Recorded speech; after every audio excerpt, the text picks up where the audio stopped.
Magandang araw sa atin mga kalingap. Mga kalingap, may panibagong mission o tutulungan muli si Kuya Rab ang batang ina na grabe ang hirap ng kanilang pinagdadaanan. Pero bago po yan mga kalingap, kung bago pa lamang kayo sa channel ko, baka naman po pwedeng pa-like and subscribe my channel para lagi po kayong updated sa aking videos. At huwag din po natin kalimutan mga kalingap na pakisuportahan ang ama ng kalingap na si Val Santos Matubang at Kalingap Rab Matubang, pati na rin ang viewers at reactioners. Maraming salamat po. Mga kalingap, sobrang naawa si Kuya Rab sa kanilang nakilala na bata pa lang ay naging ina na ito.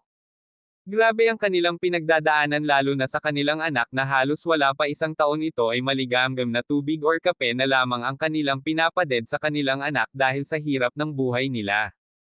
Kaya naawa ito si Kuya Rab at muli nila itong binalikan para bigyan ng mga groceries at panghanda nila ngayon bagong taon. Hindi daw inaasahan nila Carmela ang pagdating nila Kuya Rab, kaya nasorpresa sila nito. Kaya tuwang-tuwa sila dahil sobrang dami daw ng groceries na kanilang naibigay sa kanila, pati gatas para sa kanilang baby.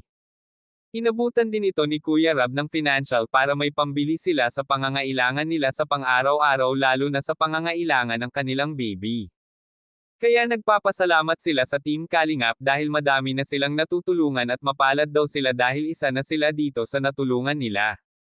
Malaking tulong na daw sa kanila ito, lalo na at nag-extra lang ng trabaho ang kanyang asawa na si Bricks, kaya sinabihan ito ni Kuya Rab na ipasok na lamang niya ito ang kanyang asawa bilang isang Kalingap Carpenters, para magkaroon ito ng trabaho. Kaya mga Kalingap, hanggang dito na lamang po.